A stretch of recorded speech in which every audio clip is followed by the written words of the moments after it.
for years, wherever I worked, I arranged my airplane schedule so that I could come home through Madrid. Because I loved the town. I knew it intimately. I never ceased to be vitalized by it. And I think this was because the Spanish character is so different from my own. And to come to Spain and see an entirely different kind of experience was, to me, almost ennobling. It opened up vistas for me always. I do not spend much time dreaming about lost paradises. I've seen most of the paradises of the world. I've participated in a lot of them. And certainly those days in Madrid and Seville in the old days were very wonderful indeed, but the calendar moves on. It isn't 1960 anymore. It isn't 1950 in Tahiti. It isn't 1948 in Singapore. Those were great years, but one savors them as of that moment.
This unlikely spot is where I wish to introduce you to Spain.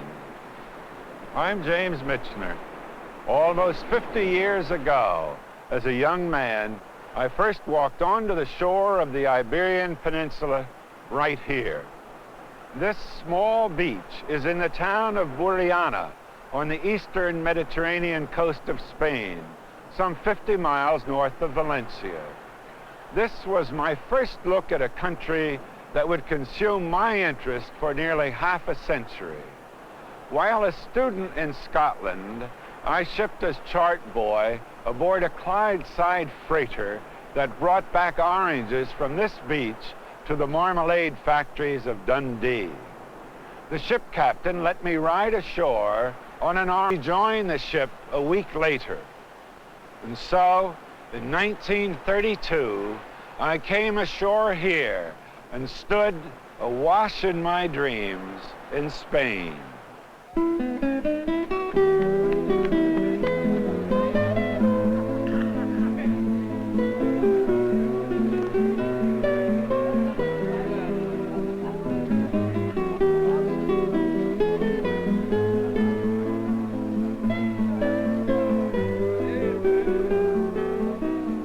The people are so dramatic in their simplest existence that one must identify with them. And when one does, he begins to think like a Spaniard. Spain is a very special country, and one must approach it with respect and with his eyes open. He must be fully aware that once he has penetrated the borders, he runs the risk of being made prisoner.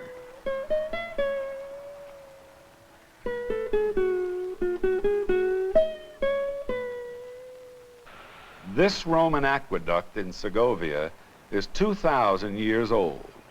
For a country as dry as most of Spain, water remains the lifeblood of the land. The fact that it still carries water is a testament to the drive of the Roman Empire.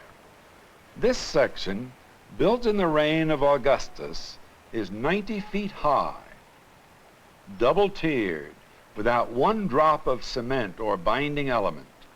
It stands on the basis of its own form, a monument to the intelligence of the past. The idea of Spanish did not really exist when the Iberian Peninsula became part of the Roman Empire around 200 BC. It was the Romans who colonized the Iberian tribes and gave a name to this land, Hispania. So Spain really begins not so much Spanish as Roman. The people became Romanized at an extraordinary rate. Latin became the language of Spain. Roman law and customs were adopted throughout the land. Spain became civilized. This magnificent Roman theater is not in Italy, it's in Sagunto. One cannot deal with Spain without taking into account the heritage of the Romans. This heritage consists of a formidable trinity. One, the Spanish language, derived from spoken Latin. Two, Roman law. And three, the Christian religion. The third, Christianity, was to take hold in Spain as in no other country in the world. On April 27th, in the year 711, the Moors came across this 8.5-mile channel separating Africa from Europe, where the Pillars of Hercules stand. A small force of 12,000 Arabs, Berbers, and Syrians, led by a Berber chief, Tariq, landed without opposition. The rock where they came ashore is well known today. Tariq's name, Jebel al-Tariq, or Gibraltar, the Mount of Tariq. Within weeks, the Moors captured all of southern Spain, and within a few years had swept north to the Cantabrian Mountains. With the important exception of the Asturias, all of Spain had fallen practically overnight to the sword of Islam. Spain became Muslim. It is essential to any understanding of the Iberian land that one always remember that parts of Spain remained Muslim for 800 years.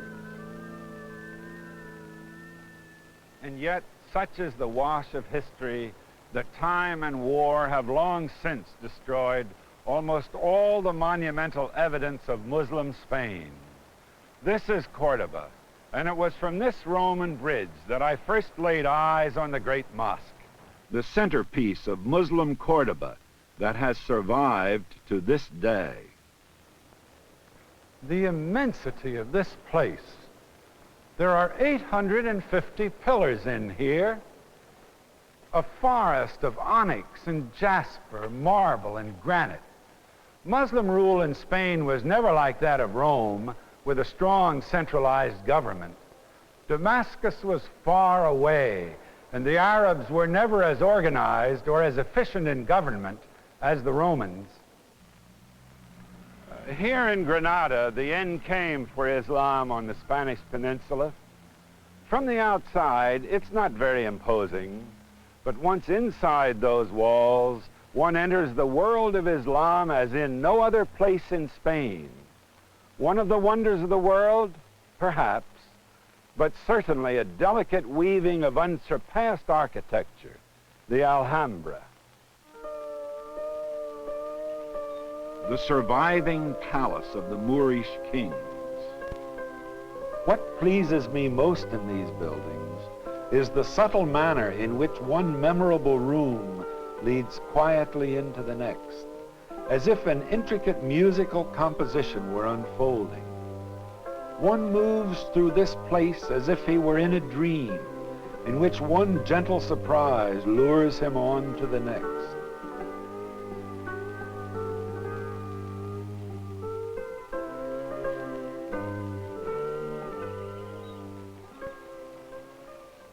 For instance, pause and look at this beautiful moment in the use of space.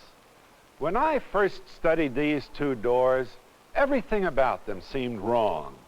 A child could have designed them better, but only a great artist could have juxtaposed them so as to achieve an effect so right and good. Here, the architect was faced with a universal problem: how to relate two unrelated spaces. I studied them for a long time, because in my own work, I have often tried to attain a similar result. This town, Santiago de Compostela, is in the northwest corner of Spain in the province. It was in this area that a star-guided shepherd discovered the supposed remains of St. James the Apostle, who, according to legend, had preached the gospel in Spain. Whether the remains were truly those of James matters little. What does matter is that at the beginning of the 9th century, Spain acquired a patron saint, Santiago. St. James became the spiritual champion of the Christian reconquest, a force desperately needed to oppose the power of Muhammad. In battle after battle, the Christians believed Santiago was fighting alongside them. Their battle cry became St. James and Spain, and also Santiago Matamoros, St. James, the Moor killer.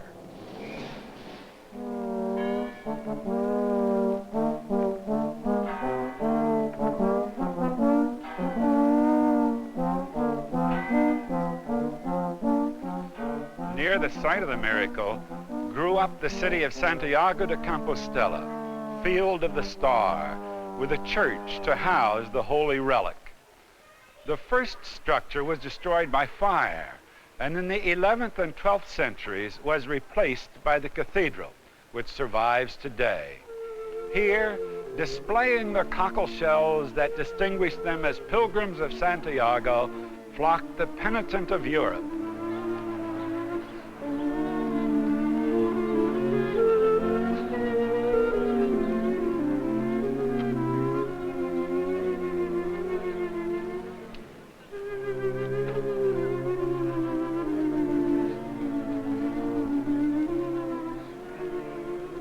In 1965, after a heart attack, I made my own pilgrimage to Santiago.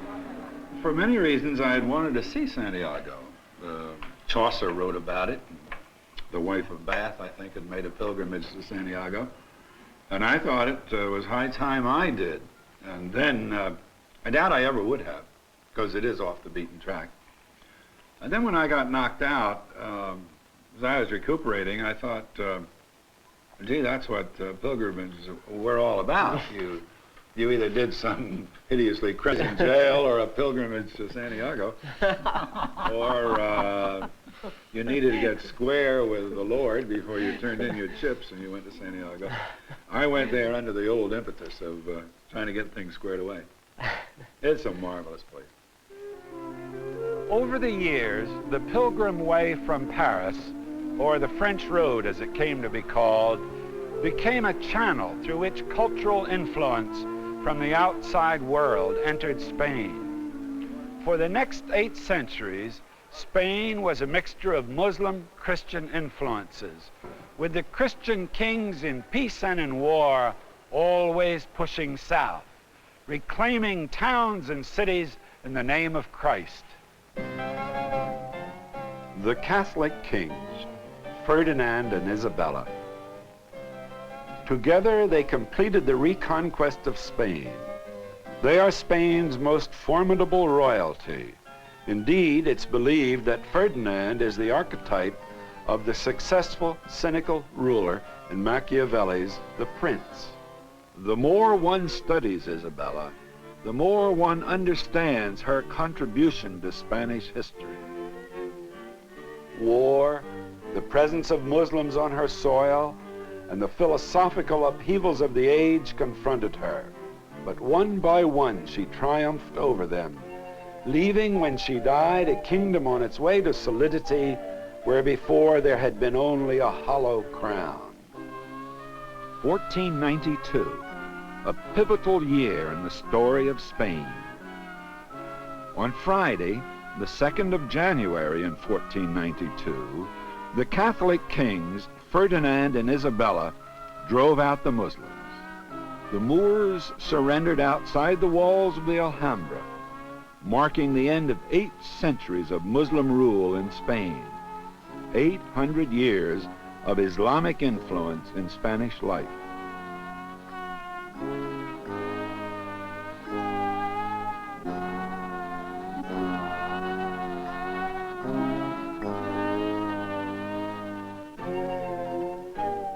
In that same significant year, 1492, Columbus sent back the news that there was a vast land on the other side of the Atlantic.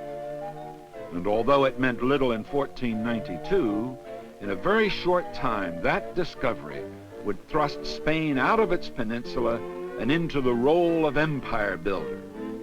Europe's perception of the world turned west, and history was altered forever. Spain was on its way to becoming what today we call a superpower.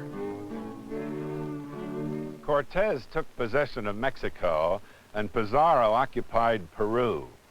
Gold and silver poured into Spain. The fortune of Spain as a world power is best seen through Charles V, who ruled from this city, Toledo.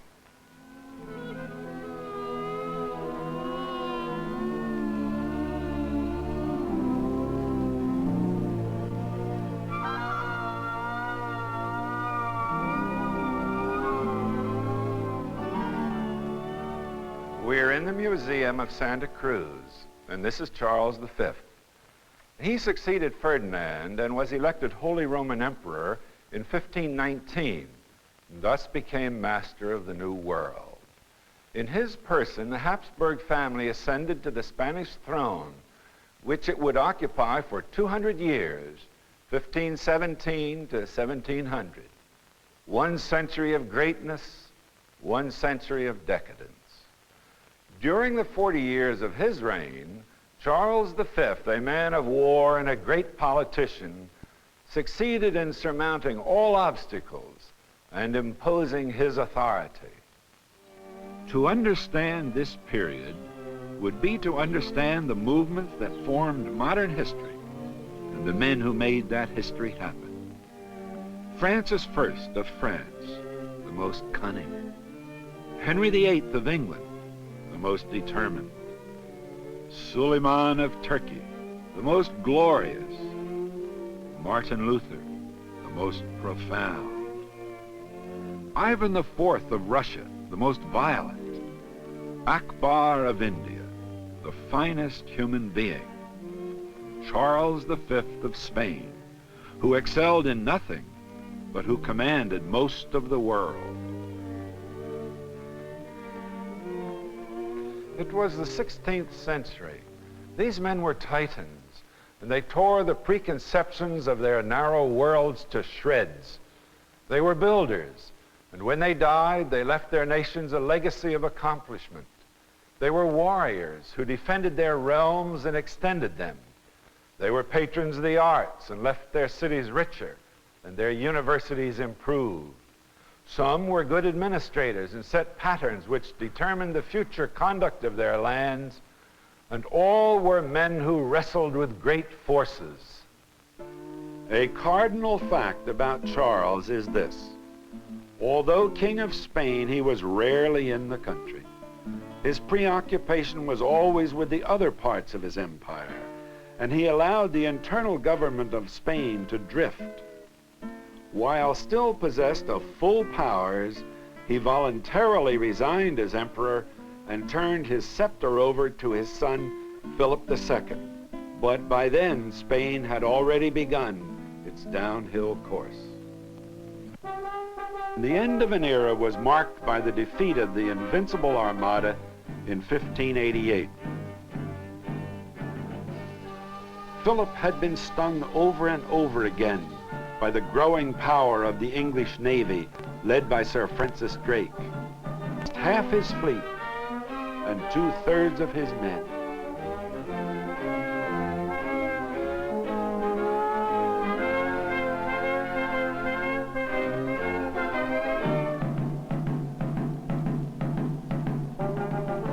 When Philip died in the Escorial, Spain, which had soared, staggered, and fallen from the heights of her glory, partially died with him.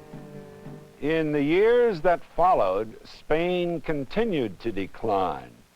In the last half of the 18th century and into the beginning of the 19th, Kings Charles III and IV accelerated Spain's decline, while the rest of Europe was nationalizing and growing in power. To see Spain at this time is to look through the eyes of Goya. He lived his life as he painted it, tumultuous, gay, vulgar, tragic. No pretense separated him from his Spanish world. No camouflage concealed his subjects. Spain around him was collapsing. Wars were being fought incessantly. Poverty was widespread, and outside armies were once more trampling Spanish soil.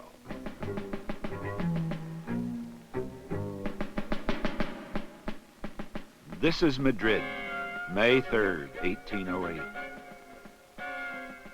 French soldiers are executing Spanish patriots. Napoleon's armies had arrived on the scene, and shortly his brother Joseph would be installed on the throne of Spain. The resistance that followed, known in Spain as the War of Independence, was a desperate guerrilla action against the finest troops in Europe. After 6 hard years of fighting, the French were driven out with assistance from the British under Wellington.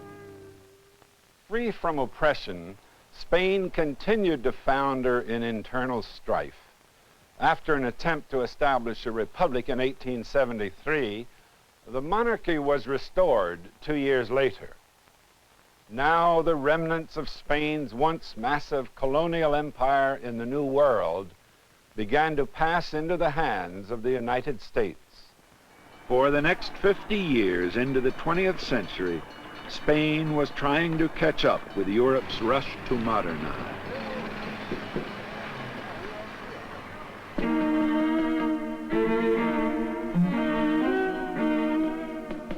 A second republic was formed and overthrown in the Civil War of 1936. General Francisco Franco, with the help of Germany and Italy, became master of Spain after 30 months of pitiless warfare.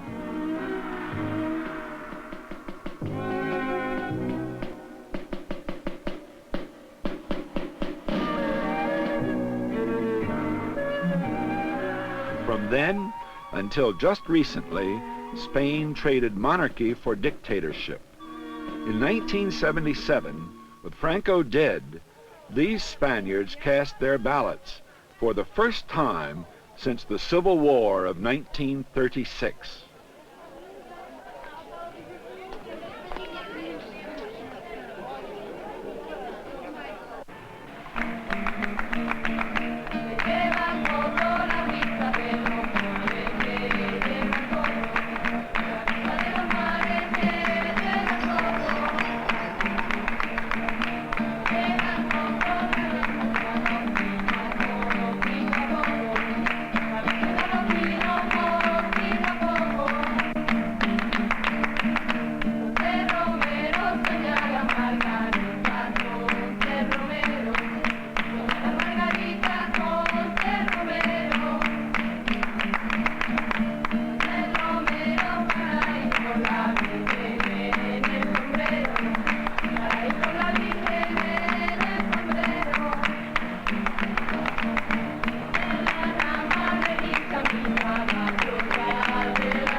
I think there's a place in Europe for Spain.